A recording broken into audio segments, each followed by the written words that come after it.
श्री रामकृष्ण परमहंस संक्षिप्त जीवनी। श्री रामकृष्ण के मन में कभी यह इच्छा नहीं पैदा हुई कि लोग मेरे पास आवें और मेरा सम्मान करें।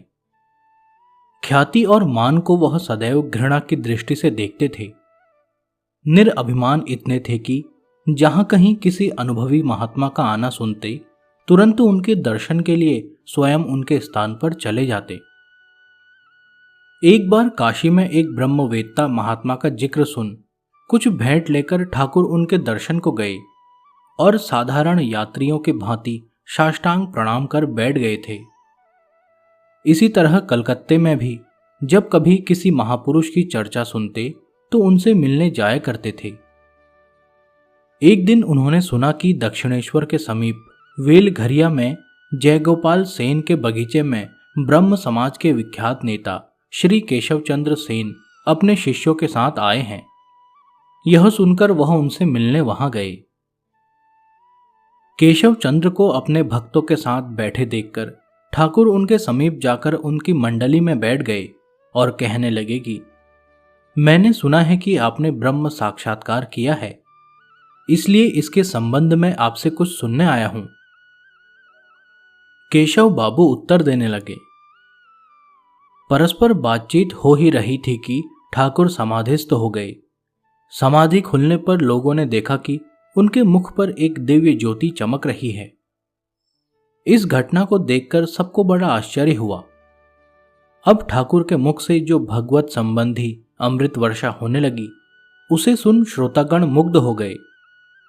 ठाकुर ने कहा, अनंत आदि परम ब्रह्म नाना रूपों से जगत में लीला कर रहे हैं। वह मन बुद्धि से जाने नहीं जाते, अंतर्दृष्टि से ही अनुभव किए जा सकते हैं। इस प्रकार कुछ भगवत चर्चा करने के बाद श्री रामकृष्ण दक्षिणेश्वर लौट आए। केशव बाबू वगैरह उनकी सारगर्भित वक्तृता को सुनकर बहुत ही संतुष्ट हुए और तब से उनका बड़ा आदर करने लगे। इसके बाद तो कभी केशव चंद्र सेन दक्षिणेश्वर उनसे मिलने आते और कभी ठाकुर उनसे मिलने कलकत्ते जाते। इस प्रकार दोनों का आपस में प्रेम बढ़ता ही गया। ब्रह्म समाज की स्थापना गत शताब्दियों में हुई थी। इसके आदि प्रवर्तक राजा राममोहन राय थे। आर्य समाज की भांति सनातन धर्म के सिद्धांतों से असंतुष्ट लोगों के द्वारा बंगाल प्रांत में इस मत का प्रचार हुआ। आर्य समाज की भांति ब्रह्म समाज भी मूर्ति पूजा, श्राद्ध, जाति भेद इत्यादि का विरोधी और विधवाओं के पुनर्विवाह का समर्थक है। धार्मिक तथा आध्यात्मिक सिद्धांत भी दोनों मतों के कुछ मिलते जुलते हैं और दोनों ही मत अंग्रेजी पढ़े लिखे लोगों में पहले पहल प्रचलित हुए। राजा राममोहन राय के बाद कविंद्र रविंद्रनाथ ठाकुर के पिता महर्षि देवेंद्रनाथ ठाकुर ने इस मत की बहुत पुष्टि की। उस समय इस समाज का नाम आदि ब्रह्म समाज था। कुछ समय पश्चात श्री केशव चंद्र सेन ने इस समाज से अलग होकर भारतवर्षीय ब्रह्म समाज की स्थापना की। केशव बाबू अंग्रेजी के धुरंधर पंडित और पाश्चात्य सभ्यता के अनुयायी थे। अपनी अद्भुत वक्तृता शक्ति के प्रभाव से उन्होंने अनेकों नवयुवकों को अपनी ओर आकर्षित कर लिया। इन युवकों में इनकी मान प्रतिष्ठा बढ़ती गई।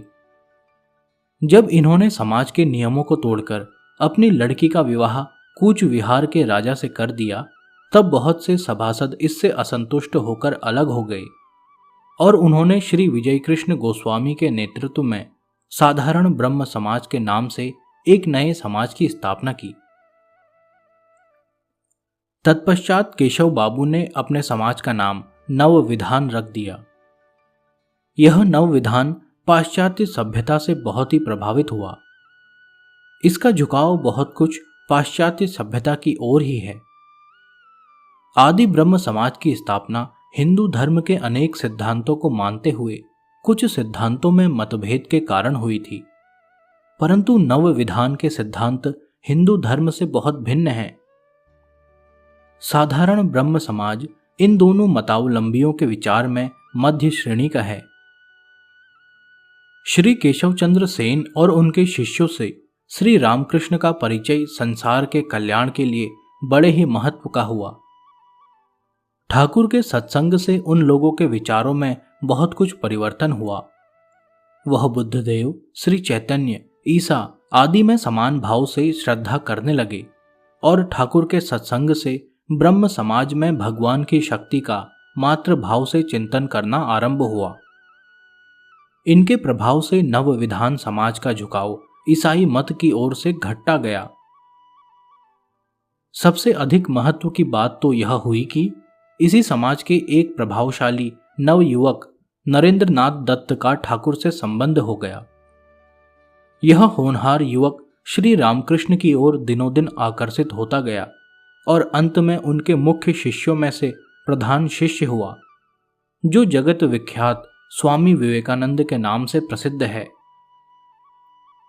ब्रह्म समाज के सत्संग में वक्तागण प्रायः भगवान की विभूतियों की प्रशंसा किया करते थे। एक दिन श्री रामकृष्ण ने कहा कि आप लोग क्यों नित्य भगवान की विभूतियों का ही वर्णन किया करते हैं? क्या कभी पुत्र अपने पिता के बाग बगीचे, धन संपत्ति का चिंतन करता है? वह तो केवल पिता के स्नेह और वात्सल्य प्रेम का ही इच्छुक होता है, क्योंकि वह जानता है कि पिता मेरा पालन पोषण अवश्य ही करेगा, इसलिए उसे इस बात की कुछ चिंता नहीं होती। इसी प्रकार हम सभी उनके पुत्र हैं, वह हमारी सब भांति रक्षा करेंगे। सच्चा भक्त इस बात की कुछ भी चिंता नहीं करता। वह भगवान को अपना आत्मीय जानता है और उनसे प्रेम करना ही अपना कर्तव्य समझता है। यदि वह भगवान के ऐश्वर्य आदि महत्व का विचार करने लगे तो उसकी महान अचिंत्य माया की विभूतियों का चिंतन करते करते भयभीत हो जाएगा और उसके हृदय से आत्मीयता और प्रेम के भाव निकल जाएंगे। इसलिए परम पिता का अत्यंत प्रेम भाव से चिंतन करना ही योग्य है, तभी उनका साक्षात्कार होना संभव है। ठाकुर के उदाहरण से ब्राह्मणों को मूर्ति पूजा का महत्व भी सत्य प्रतीत होने लगा, क्योंकि वह जानते थे कि ठाकुर को मां के विग्रह के आधार से ही उनका साक्षात दर्शन हुआ था। श्री रामकृष्ण के सत्संग के प्रभाव से ही ब्राह्म में ब्रह्म और शक्ति का अभेद भाव भी निश्चित रूप से माना जाने लगा। वह समझने लगे कि ईश्वर और जगत में भेद नहीं, सर्वव्यापक परमात्मा ही संसार में नाना रूपों से लीला कर रहे हैं। नाम रूपात्मक जगत उन्हीं की लीला है। वह इसमें समाये हुए हैं और इससे परे भी हैं। साकार भी वही हैं और निराकार भी वही हैं। केशव बाबू से वार्तालाप करके ठाकुर बड़े प्रसन्न हुआ करते थे, क्योंकि केशव चंद्र इनसे भगवत संबंधी बहुतेरे प्रश्न किया करते थे। एक दिन ठाकुर भक्ति के सोपानों का वर्णन कर रहे थे। उस समय केशव बाबू ने पूछा कि महाराज, इसके बाद क्या होता है? इस पर ठाकुर ने कहा, केशव बाबू, इसके परे की बात यदि तुमसे कहूंगा तो तुम्हारे समाज में तुम्हारा गुरु शिष्य भाव छूट जाएगा। क्या तुम इसके लिए तैयार हो? केशव चंद्र ने कहा कि मैं उतनी दूर तक तो जाना नहीं चाहता। उस समय केशव बाबू हजारों आदमियों के गुरु थे। उनका एक बड़ा संघ था एवं वह उनकी सहायता करना अपना धर्म समझते थे। सन 1875 में श्री रामकृष्ण का केशव चंद्र सेन से समागम हुआ था और सन 1884 में केशव चंद्र का देहांत हो गया। जब ठाकुर ने सुना कि केशव बाबू बहुत बीमार हैं, तो वह उनसे मिलने गए। केशव बाबू बीमारी के कारण घर के अंदर अपने कमरे में पड़े रहते थे, परंतु ठाकुर के आने की बात सुनकर वह धीरे धीरे बाहर बैठक खाने में आए। ठाकुर को उच्च आसन पर बैठाने के लिए प्रार्थना की और स्वयं नीचे बैठ गए, परंतु ठाकुर भी उनके पास नीचे ही जा बैठे। श्री रामकृष्ण बहुत देर तक उनसे बातचीत करते रहे और उन्हें सांत्वना देते रहे। इसी बीच में केशव बाबू को जोर की खांसी आई, जिससे उनका वहां बैठे रहना असंभव सा हो गया। अतः वह ठाकुर के चरणों में प्रणाम कर धीरे धीरे दीवार के सहारे घर के अंदर चले गए। श्री विजय कृष्ण गोस्वामी केशव बाबू के समाज में एक प्रतिष्ठित विद्वान थे और साधारण ब्रह्म समाज के नेता थे। उन्होंने एक दिन ठाकुर से पूछा कि महामाया का साक्षात्कार कैसे हो सकता है। इस पर श्री रामकृष्ण ने कहा, भगवती से सरल हृदय के साथ प्रार्थना करो, सच्चे दिल से उनके सामने रो। इससे जब चित्त शुद्ध हो जाएगा तो आप ही मां का साक्षात्कार हो जाएगा। दर्पण के निर्मल होने पर ही प्रतिबिंब दिखाई दे सकता है। थोड़ा सा भी मैल रहेगा तो प्रतिबिंब स्पष्ट नहीं दिखाई देगा। भक्त का काम केवल अपने हृदय रूपी दर्पण को विषय वासना की मैल से अत्यंत निर्मल कर लेना है। जहां वह शुद्ध हुआ वहां महामाया का साक्षात्कार हुआ। ब्रह्म समाज में सामुदायिक भगवत प्रार्थना करने की प्रथा है। इसके विपरीत हिंदू समझते हैं कि एकांत में ही परमेश्वर का चिंतन निर्विघ्नता से किया जा सकता है। संघ में बैठकर एकाग्रता से चिंतन करना सर्वसाधारण के लिए बहुत कठिन है। एक दिन ठाकुर ब्रह्म समाज की प्रार्थना में सम्मिलित हुए। प्रार्थना समाप्त होने पर जब नेता मंच से उतरे तो उन्होंने श्री रामकृष्ण से पूछा, महाशय, समाज की उपासना और प्रार्थना के बारे में आप क्या समझते हैं? ठाकुर बोले, सायंकाल के समय वानर बड़ी शांति से चुपचाप बैठ जाते हैं, परंतु सोचा यही करते हैं कि अमुक बुढ़िया के बगीचे में खीरा लटक रहा है, कल वहां जाकर उसे तोड़ेंगे। या अमुक स्थान पर रास्ते में एक लौकी देखी थी, कल सवेरे ही जाकर उसे चुरा लेंगे। इसी तरह की यह बात है। ऊपर से लोग ध्यान अवस्थित और शांत दिखाई देते हैं, परंतु चित्त में यही उधेड़ बुन लगी रहती है कि क्रय विक्रय में किस प्रकार धन कमाना चाहिए। यह बात उन्होंने अत्यंत सरल और शुद्ध भाव से मुस्कुराते हुए कही थी। उनके मन में लेश मात्र भी द्वेष भाव नहीं था। इस कारण उनके वचनों का उपस्थित समाज पर बड़ा प्रभाव पड़ा। ठाकुर को किसी धर्म मार्ग से द्वेष नहीं था, परंतु वह चाहते थे कि धार्मिक संप्रदायों में सरलता, पवित्रता और सहिष्णुता अवश्य होनी चाहिए। एक दिन उन्होंने ब्रह्म सत्संग में कहा कि सच्चे हृदय से काम किए जाओ, परंतु यह मत समझो कि केवल तुम्हारा मार्ग ही सत्य है और सब असत्य है। ब्रह्म लोगों से समागम होने पर ठाकुर को अंग्रेजी पढ़े हुए युवकों के विचारों का परिचय मिल गया। इससे वह भलीभांति जान गए कि इन लोगों पर पाश्चात्य सभ्यता तथा विचारों का बहुत प्रभाव पड़ा है।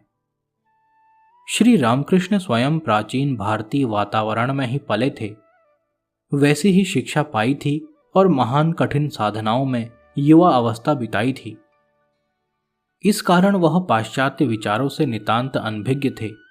वह पक्के हिंदू थे। त्याग वैराग्य को ही वह धर्म का मुख्य अंग मानते थे। ब्रह्म की संगति से ही पहली बार उन्हें अर्वाचीन भारतवासियों के मनोभाव का परिचय मिला। भारतीय सिद्धांतों को उनके हृदय में जमाने के लिए ठाकुर ने बड़े प्रेम भाव से अपने उपदेशों और अपने अनुभव के बल से ब्रह्म युवकों को शिक्षा देनी शुरू की। विवेक, वैराग्य, भगवान में विश्वास, निष्काम कर्म, स्वधर्म में श्रद्धा और एकाग्रता से धर्म पालन करना इत्यादि विषयों पर उनके बारंबार उपदेश हुआ करते थे। श्री केशव चंद्र सेन के पास बहुत से युवक आया करते थे। वे नवविधान ब्रह्म समाज के सदस्य तो नहीं थे, परंतु केशव बाबू के बड़े भक्त थे और उनके सत्संग से आध्यात्मिक उन्नति की आशा रखते थे। वे प्राचीन सभ्यता, धर्म तथा जाति बंधन को तिलांजलि दे चुके थे। पाश्चात्य विज्ञान तथा विचारों ने उनके चित्त को मोह लिया था। ऐसी अवस्था में श्री रामकृष्ण के उपदेशों का प्रभाव उनके मन पर पड़ना कुछ असंभव सा प्रतीत होता था। परंतु केशव चंद्र की श्री रामकृष्ण में श्रद्धा भक्ति देखकर उनके मन में भी विचार उत्पन्न होने लगा कि श्री रामकृष्ण में जरूर कुछ विशेषता है जिसने केशव बाबू को भी आकर्षित कर लिया है। इसलिए वे नवयुवक भी क्रमशः ठाकुर की ओर आकर्षित होने लगे। फूल जब खिलता है तो अपनी मस्त खुशबू से सारे बगीचों को भर देता है। फिर भ्रमर आदि मधुलोलुप जीव चारों ओर से जुटने लगते हैं और मधुपान कर आनंद पाते हैं। इसी प्रकार रामकृष्ण का हृदय कमल जब घोर तपस्या और नाना प्रकार की कठिन साधनाओं से प्रफुल्लित हो उठा तो उनकी सुंदरता और मन को लुभाने वाली महक स्वभावतः चारों ओर फैल गई। इससे बिना बुलाए ही भक्त लोग इस अपूर्व भक्ति ज्ञान वैराग्य की सुगंध से आकर्षित होकर आने लगे और अमृत का पान कर जीवन सफल करने लगे। कलकत्ता निवासी रामचंद्र दत्त और उनके चचेरे भाई मनमोहन सबसे पहले श्री रामकृष्ण से मिलने आए। रामचंद्र डॉक्टर थे और उस जमाने के नव युवकों की भांति नास्तिक थे। उनका चित्त सदैव अस्थिर और अशांत रहा करता था। केशव चंद्र के मासिक पत्र द्वारा जब उन्हें ठाकुर का कुछ हाल मालूम हुआ तो वह अपने भाई के साथ उनसे मिलने गए। श्री रामकृष्ण के अहेतुक प्रेम ने उनके मन को लुभा लिया और वह प्रति रविवार को दक्षिणेश्वर में जाने लगे। इस सत्संग से उनके मन में वैराग्य उत्पन्न होने लगा और भगवत चर्चा में भी रुचि बढ़ने लगी। धीरे धीरे वह अपने इष्ट मित्रों को भी अपने साथ लाने लगे। इस प्रकार प्रत्येक रविवार को एक छोटी सी भक्त मंडली इकट्ठी होने लगी। कभी कभी वे लोग ठाकुर को कलकत्ते अपने घर भी ले जाते। उस सत्संग से आसपास के रहने वाले सज्जन भी श्री रामकृष्ण से परिचित होने लगे तथा ठाकुर के सारगर्भित वचन अमृत का पान कर आनंद प्राप्त करने लगे। रामचंद्र दत्त नितांत ही देहात्मवादी नास्तिक थे, परंतु श्री रामकृष्ण के सत्संग से उनके विचार परिवर्तित होने लगे। एक दिन उन्होंने ठाकुर से पूछा कि महाशय, क्या वास्तव में ईश्वर का अस्तित्व है? ठाकुर ने कहा, निःसंदेह। यद्यपि दिन में तारे नहीं दिखते, परंतु इससे उनका अस्तित्व लुप्त नहीं होता। दूध में मक्खन मौजूद है, उसे दूध से न्यारा करने के लिए बिलौना पड़ेगा। इसी प्रकार परमेश्वर का अनुभव करने के लिए साधना की जरूरत है। भगवान अवश्य हैं, पर अनुभव गम्य है। रामचंद्र ने पूछा, क्या मैं इसी जीवन में उनका अनुभव कर सकता हूं? ठाकुर ने उत्तर दिया, मनुष्य की तीव्र इच्छा अवश्य पूरी होती है, श्रद्धा और विश्वास होना चाहिए। रामचंद्र ने फिर पूछा कि भगवान स्वयं अनुभव हुए बिना विश्वास कैसे हो सकता है? ठाकुर ने कहा, संधि ज्वर से पीड़ित रोगी की इच्छा घड़ों पानी पीने और सेरो भोजन करने की होती है, परंतु वैद्य न तो उसकी इच्छा की परवाह करता है और न रोगी के कहने के अनुसार औषधि ही देता है। इस सत्संग से रामचंद्र का मन धीरे धीरे शांत होने लगा, वैराग्य की मात्रा भी बढ़ने लगी। एक दिन उन्होंने श्री रामकृष्ण से संन्यास दीक्षा लेने की इच्छा प्रकट की। ठाकुर ने कहा, कोई काम उतावली में नहीं करना चाहिए। यदि तुम घर बार त्याग दोगे तो तुम्हारे कुटुंब का पालन कौन करेगा? सब कुछ ईश्वर की इच्छा पर छोड़ दो। गृहस्थ त्याग से लाभ ही क्या है? गृहस्थ आश्रम एक तरह का किला है। किले में बैठकर शत्रु से युद्ध सुगमता से किया जा सकता है।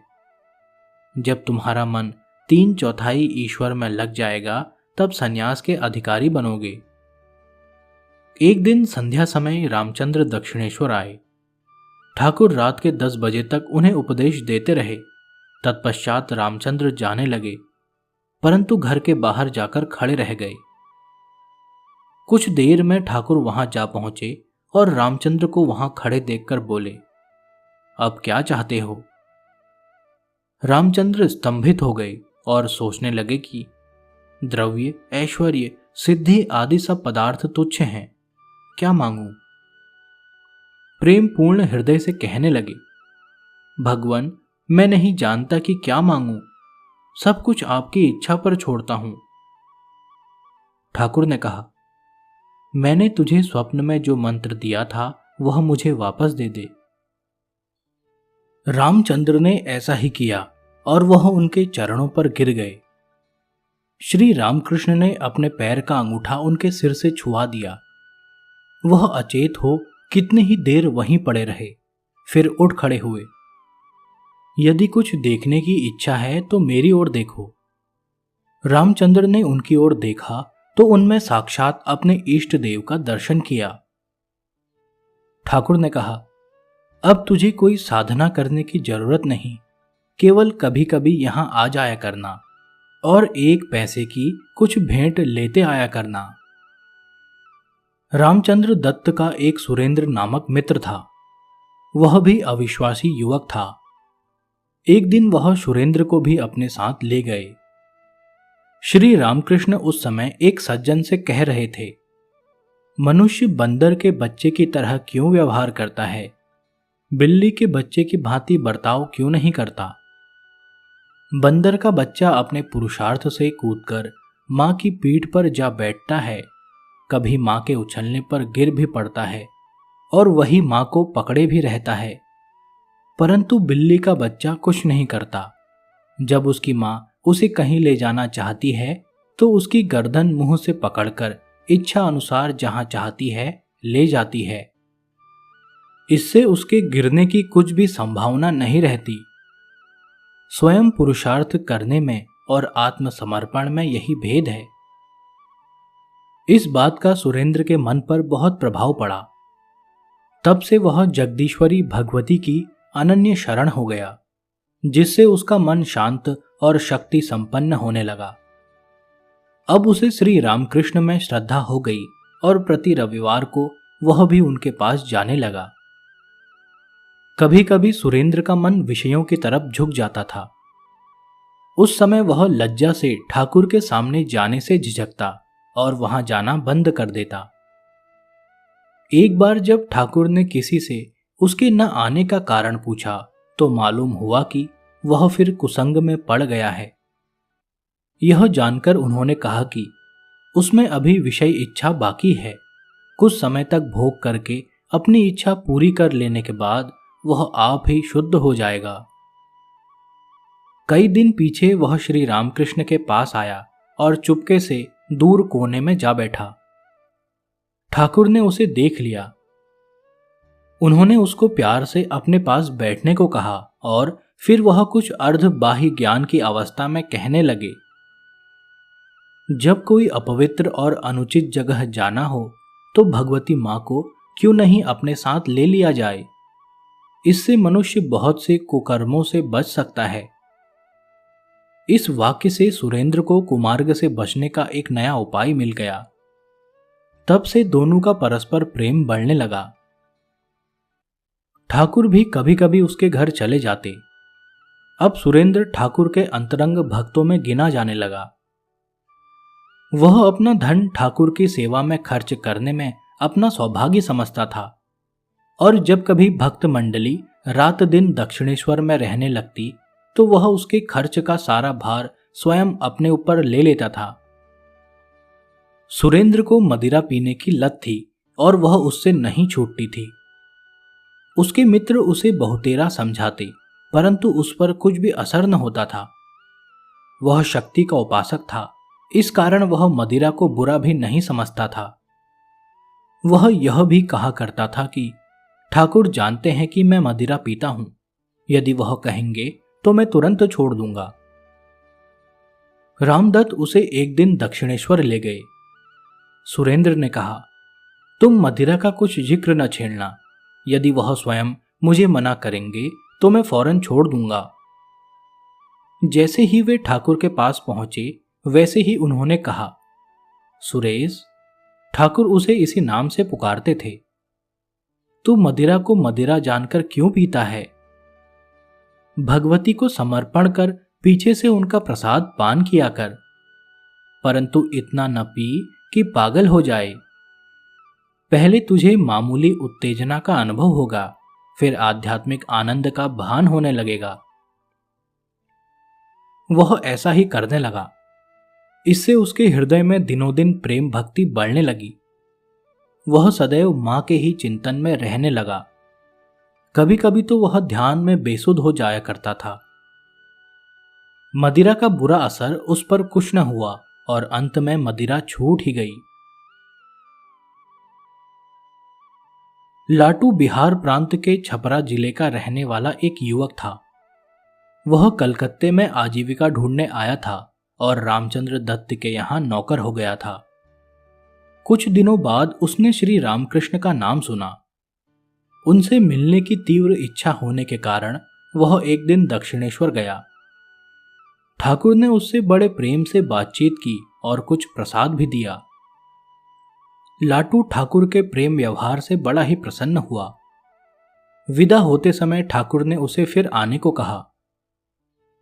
राम बाबू जब उसे ठाकुर के पास कुछ मिठाई, फल आदि देने को भेजा करते थे तो वह बड़ा ही प्रसन्न होता था। एक दिन ठाकुर ने राम बाबू से कहा, लाटू को हमारे पास ही रहने दो। रामचंद्र ने बड़ी खुशी से इसे स्वीकार किया।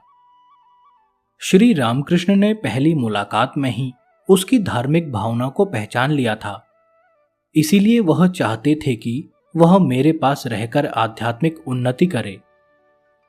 लाटू यह अपूर्व अवसर प्राप्त कर बड़ा ही संतुष्ट हुआ और बड़े प्रेम से दक्षिणेश्वर के कीर्तन में भाग लेने लगा। वह कीर्तन में तन्मय हो जाया करता था। ठाकुर की शिक्षा से वह पर्याप्त उन्नति करने लगा। यद्यपि वह नितांत विद्या विहीन था, तथापि वह एक महान पुरुष बना और ठाकुर के मुख्य शिष्यों में गिना जाने लगा। राखालचंद्र घोष सन 1862 में वसीरहाट के एक धनी जमींदार के घर में पैदा हुए थे। बचपन से ही इनकी धर्म की ओर रुचि थी और प्रायः खेल में भी देवी देवताओं की पूजा किया करते थे। उस समय की प्रथा के अनुसार बाल्य अवस्था में ही उनका विवाह हो गया था। राखाल सन 1880 में पहली बार दक्षिणेश्वर में आए थे। धीरे धीरे उनको ठाकुर से घनिष्ठ प्रेम हो गया और वह उन्हें पितातुल्य मानने लगे। पीछे तो 3-4 वर्ष के बालक के सदृश वह निःसंकोच भाव से उनकी गोद में जा बैठते। ठाकुर भी उन्हें बहुत प्यार करते, उन्हें मिठाई देते और मां की तरह उनके साथ खेला करते। गृहस्थ होने के कारण राखाल के पिता उनका बार बार दक्षिणेश्वर जाना पसंद नहीं करते थे, इसलिए उन्होंने कई बार उनको मना किया। किंतु एक दिन जब वह स्वयं दक्षिणेश्वर गए और देखा कि कलकत्ते के अनेकों प्रतिष्ठित सज्जन वहां आते जाते हैं, तो वह संतुष्ट हो गए। फिर उन्होंने कोई आपत्ति न की। राखाल की मां भी श्री रामकृष्ण को बहुत मानने लगी। अपनी पुत्र वधू को साथ लेकर कभी कभी वह भी दक्षिणेश्वर जाया करती थी। राखाल की स्त्री के चिन्हों से ठाकुर ने जान लिया कि वह भी बड़ी धार्मिक और सुशीला है और राखाल की आध्यात्मिक उन्नति में कुछ बाधा न डालेगी। राखाल में अहम भाव बिल्कुल नहीं था। उनकी प्रकृति सरल और बालकों जैसी थी। वह सदैव ठाकुर के साथ ही रहते थे। जहां कहीं वह जाते, साथ जाया करते। ठाकुर उन्हें कभी कभी अपने हाथ से भोजन खिलाया करते थे और उन्हें पुत्रवत मानते थे। जब कोई श्री रामकृष्ण से पूछता कि महाराज, त्रिगुणातीत मनुष्य के लक्षण क्या हैं, तो ठाकुर राखाल का उदाहरण दिया करते थे। वह उन्हें नित्य सिद्ध मानते थे और उनकी सब प्रकार से रक्षा करते थे। कुछ समय बाद राखाल गृहस्थ आश्रम को त्याग कर श्री रामकृष्ण के साथ ही रहने लगे। बाद में यही स्वामी ब्रह्मानंद के नाम से विख्यात हुए। यही रामकृष्ण मिशन के प्रथम प्रधान बनाए गए थे। नरेंद्र नाथ का जन्म कलकत्ते के प्रसिद्ध दत्त परिवार में सन 1863 में हुआ था। उनके पिता सुशिक्षित, धर्मपरायण, दानी और गान विद्या में निपुण थे। कलकत्ता हाईकोर्ट के प्रसिद्ध वकील होने के कारण इन्होंने खूब धन कमाया और उसे मुक्त हस्त होकर दान में खर्च किया। नरेंद्र बचपन से ही एक असाधारण बालक थे। उनकी बुद्धि तीक्ष्ण, विचार शक्ति अद्भुत और शरीर बलिष्ठ था। उनका हृदय भी कोमल और दयालुता से पूर्ण था। लड़कपन से ही उनमें विचार की गंभीरता और ध्यान की अपूर्व शक्ति थी। अपने सहपाठियों में भी वह सदैव अग्रणी रहा करते थे। साहित्य और दर्शन शास्त्र से नरेंद्र को अत्यंत प्रीति थी। महर्षि देवेंद्र नाथ ठाकुर के पास अन्य अन्य सत्यान्वेषी युवकों की भांति वह भी जाया करते थे। महर्षि पहले से ही उनकी योग्यता को समझ गए थे। उनमें योग बल की असाधारण शक्ति देखकर वह सदैव उनके विचारों में सहायता दिया करते थे। अधिक तर्कशील होने के कारण भगवान के अस्तित्व में उनको संदेह होने लगा था। बुद्धि की तीव्रता और विचार शक्ति की प्रबलता द्वारा वह हमेशा सृष्टि के रहस्य की खोज में लगे रहते थे। इसलिए वह सत्य वस्तु की प्राप्ति की अभिलाषा से ब्रह्म समाज में जाने लगे।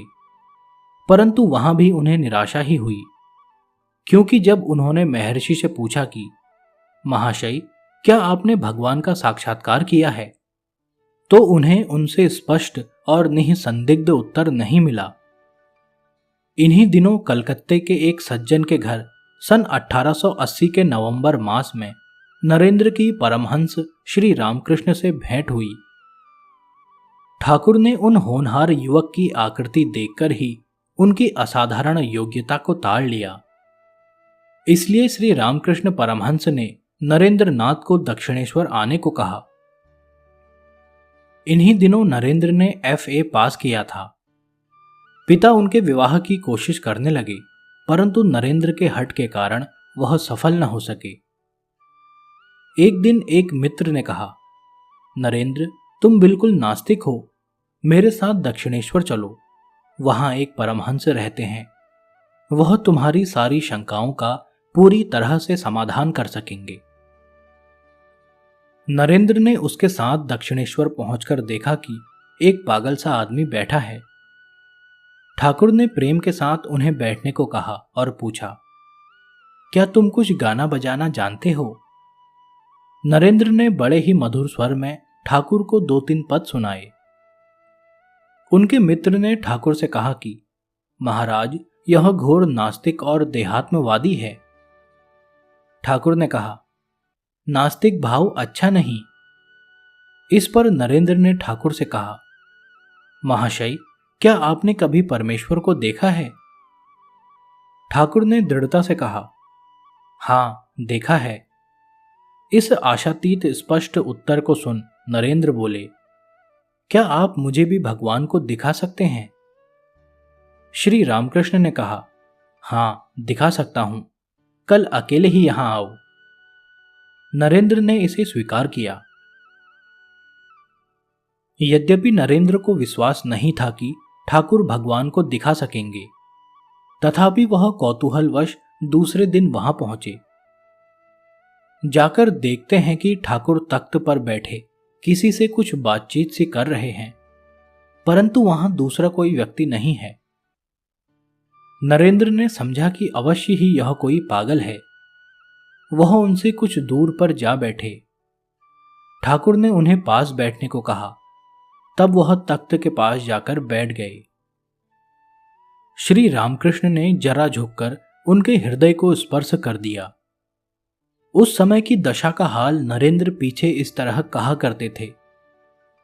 उस समय दीवार, घर, नदी और पृथ्वी क्रमशः अंतर्ध्यान होने लगे और अंत में उस शून्य में केवल मैं और वह ब्राह्मण, ये 2 ही रह गए। ठाकुर कहा करते थे कि उस समय नरेंद्र ने कहा था, महाशय, क्या कर रहे हो? मेरे मां भाई भी हैं जिनकी मुझे देखभाल करनी है। इस घटना के बाद नरेंद्र को 15-20 दिनों तक सर्वत्र ब्रह्म ही ब्रह्म दिखाई पड़ता रहा। संसार के सभी जड़ पदार्थ चैतन्य दिखाई देते रहे।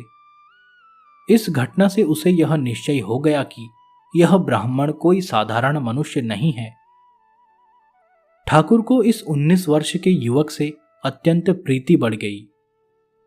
यहां तक कि जब कई दिन तक वह दक्षिणेश्वर न आते तो ठाकुर दूसरे आने वाले लोगों से उनका हाल पूछा करते और उन्हें वहां आने के लिए कहला भेजते। नरेंद्र के पिता का देहांत हुए 1 वर्ष हो चुका था। वह बहुत ऋण छोड़कर मरे थे। उन्हें रहने भर के लिए केवल एक मकान बचा था। पास कुछ भी धन नहीं था, बल्कि मां और भाइयों के पालन पोषण का सारा भार भी उन्हीं के सिर पर था। बड़ी कठिनाई से गुजारा होता था। कभी कभी तो नरेंद्र को निराहार ही रहना पड़ता था। यहां तक कि एक बार तो उन्हें लगातार 2 दिन तक उपवास करना पड़ा। उसी शाम को वह अपने एक मित्र के यहां गए। वहीं ठाकुर भी आए हुए थे। वह उस समय भोजन कर रहे थे। ठाकुर का एक शिष्य लाटू उनके पास बैठा खा रहा था। नरेंद्र को देखकर लाटू ने दाल भात का एक ग्रास मजाक में उनके मुंह में ठूस दिया। उस एक ग्रास के खाते ही उन्हें ऐसा जान पड़ा मानो पेट भर गया है। वह समझ गए कि ठाकुर ने ही लाटू के द्वारा यह चरित्र किया है। नरेंद्र की आर्थिक दशा दिनों दिन बिगड़ती गई। ऊपर से एक मुकदमा लग गया। वकील की फीस देने को घर में एक कौड़ी भी न थी। उधार भी कहीं से नहीं मिलता था और न भोजन के लिए ही घर में कुछ था। इस चिंताजनक अवस्था में वह दक्षिणेश्वर गए। ठाकुर ने जब उनके चेहरे पर विषाद की छाया देखी तो उनसे इस चिंता का कारण पूछा। नरेंद्र ने सब वृतांत सुना दिया। ठाकुर ने कहा, मां के मंदिर में जाकर उससे सहायता के लिए प्रार्थना कर। नरेंद्र मंदिर में गए और भगवती की पूजा कर वापस लौट आए। ठाकुर ने पूछा, क्या किया? नरेंद्र ने कहा, मैंने मां के चरण कमलों की पूजा करके उनसे केवल शुद्ध भक्ति मांगी। ठाकुर ने कहा, फिर जा और भगवती से धन की प्रार्थना कर। वह फिर गए। कुछ समय बाद वापस आए और पूछने पर बोले, इस बार मैंने और भी अधिक वैराग्य तथा भक्ति ही मांगी। इस बात पर ठाकुर बड़े ही संतुष्ट हुए और बोले, बेटा, तूने बहुत ही अच्छा किया। अब से तेरे कुटुंबियों के जीवन निर्वाह के लिए धन की कमी नहीं रहेगी। तब से निर्वाह मात्र के लिए उन्हें धन का अभाव नहीं हुआ।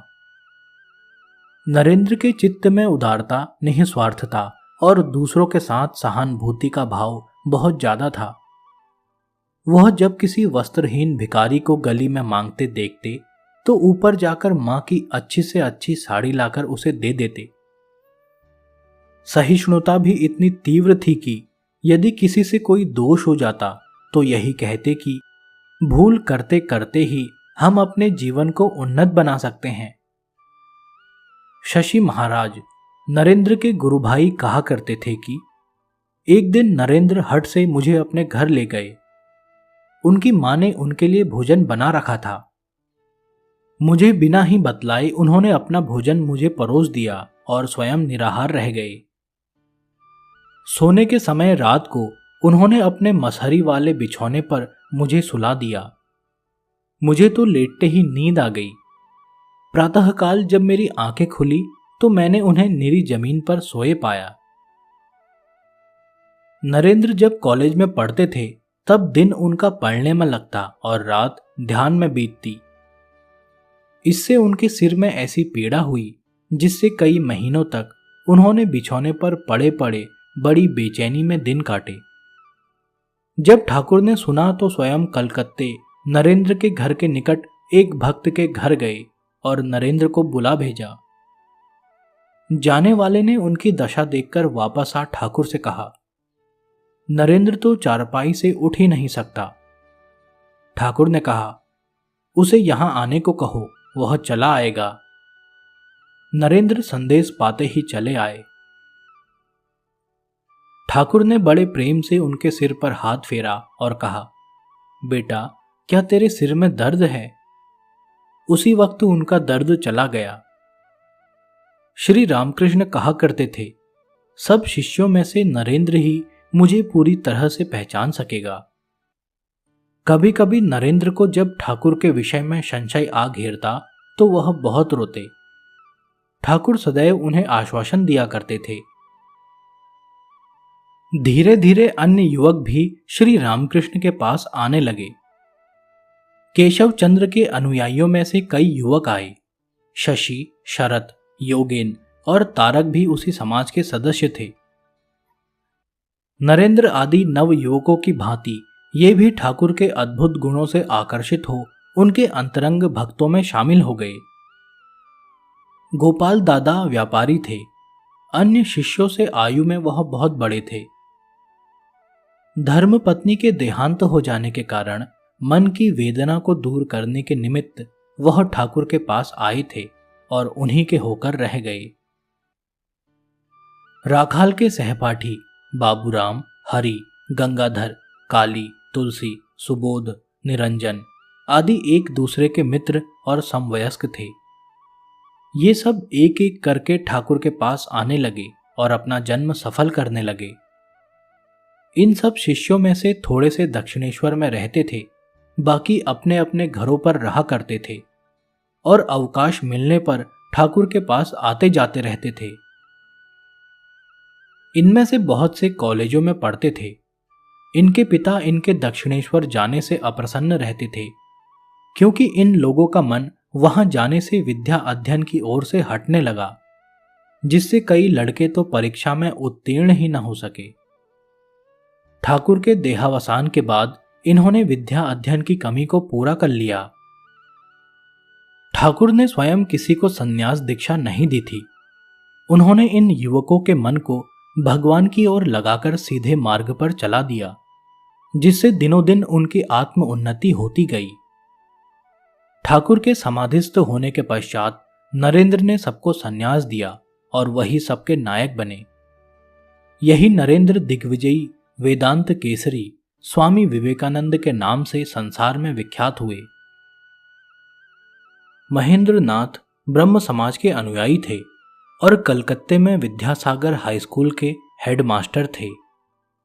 यह गृहस्थ थे और अपने परिवार सहित कलकत्ते में ही रहा करते थे।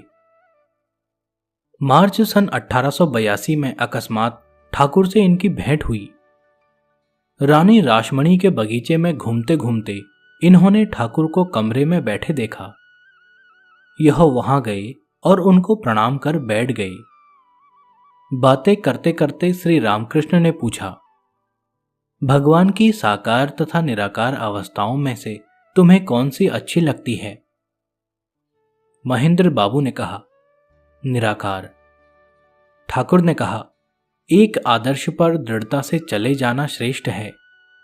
निराकार भगवान का चिंतन भी अच्छा है, परंतु यह धारणा न बनी रहे कि परमेश्वर की केवल यही अवस्था सत्य है, क्योंकि भगवान निराकार भी हैं और साकार भी।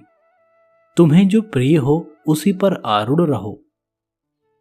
महेंद्र को यह बात सुनकर आश्चर्य हुआ, क्योंकि इन्होंने भगवान की दो अवस्थाओं का होना पहले कभी नहीं सुना था। उसके बाद महेंद्र और ठाकुर में इस प्रकार बातें होने लगी। महेंद्र, मान भी ले कि भगवान निराकार और साकार दोनों हैं, परंतु वह मिट्टी की मूर्ति तो कभी नहीं हो सकते। ठाकुर, मिट्टी की मूर्ति तो वह अवश्य नहीं है, वह तो चैतन्य ज्ञान घन है। महेंद्र, इसलिए हमें मूर्ति पूजक लोगों को बता देना चाहिए कि भगवान मूर्ति नहीं है। उन लोगों को मूर्ति में विद्यमान ईश्वर को पूजना चाहिए। ठाकुर, वाह, आजकल के लोगों का यह फैशन हो गया है। वे दूसरों को उपदेश देने में बड़े चतुर बनते हैं।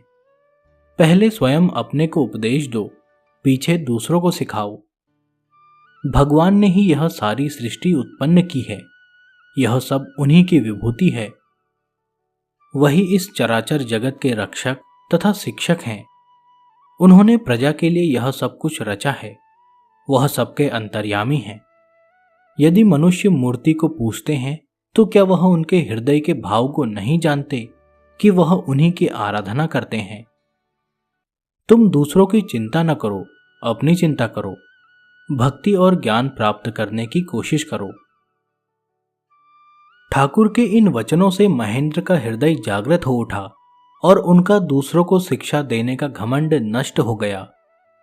अहंकार रूपी पिशाच भाग गया और तब से फिर कभी इन्होंने ठाकुर से तर्क वितर्क नहीं किया। ठाकुर, तुम मूर्ति पूजा की बात कह रहे थे। ईश्वर ने ही अनेक प्रकार की उपासना के मार्ग भिन्न भिन्न मनुष्यों की प्रकृति के अनुसार निर्माण किए हैं। माता बच्चों को उनकी पाचन शक्ति तथा रुचि के अनुकूल ही भोजन बनाकर देती है। महेंद्र, ठाकुर, मनुष्य का मन परमेश्वर में किस तरह लग सकता है? ठाकुर, साधक को सदैव उनके नाम और गुणों का कीर्तन करना चाहिए, सत्संग में रहना चाहिए, कुसंग से सदा दूर रहना चाहिए, क्योंकि कुसंग मन को विक्षिप्त बनाता है। कभी कभी एकांतवास कर भजन ध्यान करना भी आवश्यक है। इन साधनों के बिना भगवान में प्रीति होना महाकठिन है। महेंद्र, महाराज, गृहस्थ को संसार में कैसे रहना चाहिए? ठाकुर, अपने गृहस्थ धर्मों का पालन करो, परंतु मन ईश्वर में लगाए रखो। अपने परिवार का पालन करो, परंतु परिवार में सबको परमेश्वर की ही विभूति समझो। अपना ममत्व हटा लो। जैसे दासी मालिक के बच्चों से प्रीति तो रखती है, परंतु वह सदैव इस बात को याद रखती है कि ये उसके नहीं हैं। यदि जगत के पदार्थों में मन फंसाए रखोगे तो मन उनमें अधिक अधिक फंसेगा और तुम परमेश्वर को भूल जाओगे। भक्ति रूपी तेल हाथ में लगाकर यदि विषय रूपी कटहल को काटोगे तो उसका वासना रूपी दूध तुम्हारे हाथों में नहीं चिपकेगा। भक्ति की प्राप्ति एकांतवास से हो सकती है। जगत जल की भांति है और मन दूध के समान। जब दोनों मिल जाते हैं तो साधारण मनुष्य के लिए उन्हें अलग अलग करना असंभव हो जाता है। मन को विषयों से अलग रखने का उपाय यह है कि पहले दूध का दही जमाकर उससे मक्खन निकाल लो, फिर उस माखन को सदैव ही पानी में क्यों न डुबाए रखो, वह उसमें घुल मिल नहीं सकता। इसी तरह पहले ज्ञान और भक्ति का माखन तैयार करके तब संसार के पदार्थों को भोगो, फिर आसक्ति न रहेगी। यह भी सदैव ध्यान में रखना चाहिए कि कामिनी और कंचन असत्य पदार्थ हैं, केवल भगवान ही एक सत्य वस्तु है। इसी का नाम विवेक है। महेंद्र, महाशय, क्या भगवान का साक्षात्कार होना संभव है? ठाकुर, निःसंदेह। महेंद्र, भगवान के दर्शन किस प्रकार हो सकते हैं? ठाकुर, यदि कोई शुद्ध हृदय से रो रो कर उन्हें पुकारे तो उसे उनके दर्शन अवश्य होंगे। मनुष्य जीवन में धन, स्त्री, पुत्र के लिए अधीर हो रो रोकर अपनी आंखों से घड़ों पानी बहा देता है, परंतु ईश्वर के लिए कौन रोता है? उनके दर्शन की उत्कंठा ज्यों-ज्यों तीव्र होती जाएगी, त्यों ही त्यों तुम सफलता की ओर बढ़ते जाओगे। अतः सब कामनाओं का त्याग कर केवल उनके दर्शन की ही कामना करो।